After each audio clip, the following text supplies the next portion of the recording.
Hey, welcome back in, all you DPC rebels and resistance fighters. I got a resistant fighter with me here today. We're going to talk about something very interesting in the DPC employer arena. Kind of just came out the last couple of weeks or so. Some legal issues, some legal brouhaha going on in the DPC employer benefits advisor employee neighborhood. I don't think it's been out there too much in the DPC community, but we wanted to bring it to you because we do have some benefits folks that watch our videos and some employers are watching. So I wanted to share you guys. Might be a little bit longer than 5 minutes today, but we're going to split this up into another video for next week too. So today I have Miss Christy Gupton from Custom Benefit Solutions out of North Carolina. And we've been digging in a little bit to this Johnson & Johnson lawsuit, another lawsuit for them. This was an employee has brought a lawsuit against Johnson & Johnson for a class action lawsuit saying that they have not upheld their fiduciary responsibilities, which is a fancy way of saying, hey, you're spending too much of our money in our medical plan. And so I want to talk a little bit about that. You know, what does that mean when you're on a ERISA self-funded type plan, which is what Johnson & Johnson uses? You're supposed to be really protecting the employee's money. So what that means, and then focus a little bit more on next week, hopefully, about what this means for DPC people. Because I'm going to show you, probably next week, I'm going to show you, they actually mentioned direct primary care in the lawsuit, which is pretty interesting. Not in a bad way. I mean, they just mentioned how DPC can save money. So this is just a little bit of, I don't know if you guys can see this, but this is basically from Reuters. I just wanted to show you guys this. So this is in some of the big news magazines, news journals. This is a copy of the actual lawsuit, if you guys want to look at it. So it's Lewandowski versus Johnson & Johnson's a class action lawsuit. So I think people have been expecting things like this to come. And so here's the first big case of it. And so wanted to share a little bit about what this means to you guys. I want to hear from Christy because she's talked to a bunch of people about this and she's talked to some lawyers about it. And so just want to talk to it. So Christy, you tell us, what your vibe is on this and, kind of what it means from a nuts and bolts standpoint. Tell us what it means for employers and DPC docs who work with employers a little bit. Sure.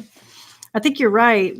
A lot of us have been on the edge of our seats sort of waiting for a suit like this to come. We knew that it was coming. And the suit really alleges that the fiduciaries of the Johnson & Johnson health plan are in breach of their fiduciary duty. And they actually named by name the three top human resources professionals at Johnson & Johnson. That's pretty eye-opening. But they named the rest of the benefits committee and all of the C-suite and the board of directors because all of those people owe a fiduciary duty to the members of the plan to make prudent decisions about how those funds are dispersed to the members. Yeah.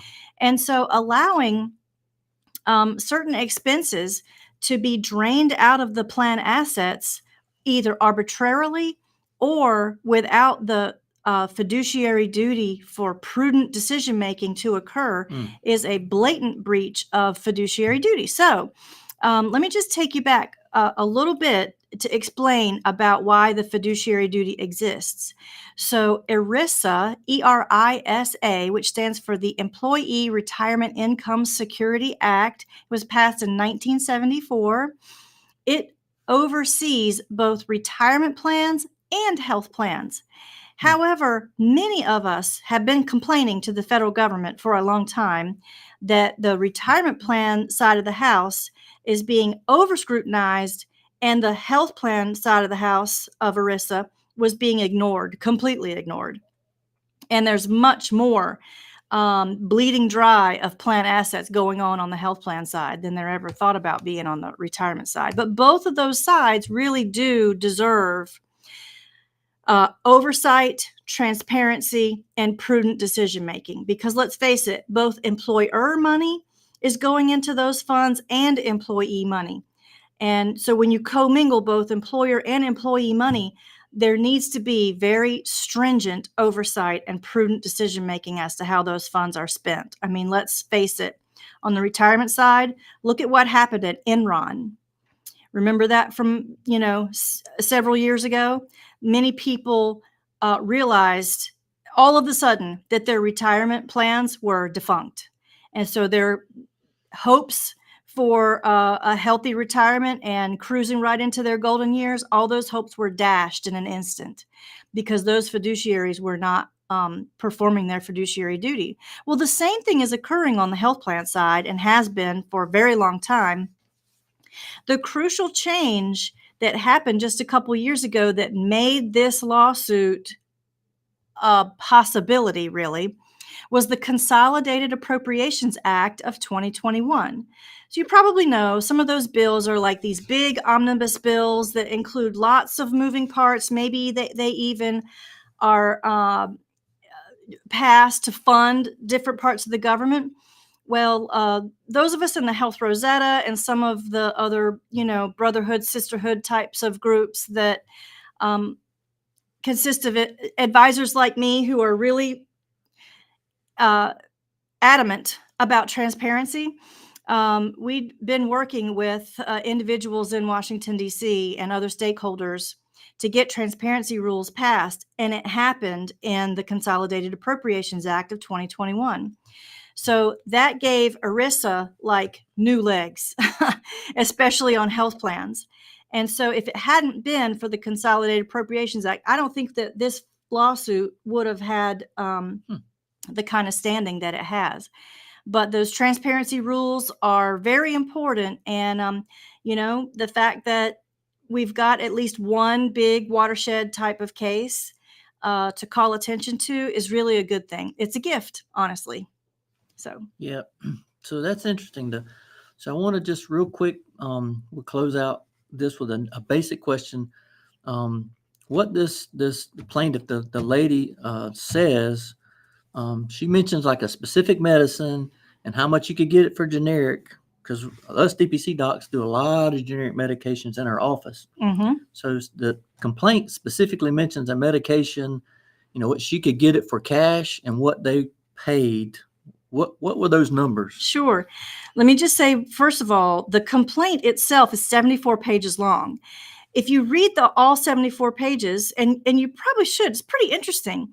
You'll see that they come up with dozens of examples of what they're calling generic specialty. That category should not exist in PBM land. There should be no such thing as generic specialty. It's either generic or it's specialty. No gray area there. So that was one type of the monkey business that was going on with that PBM, which is in this lawsuit is named as Express Scripts.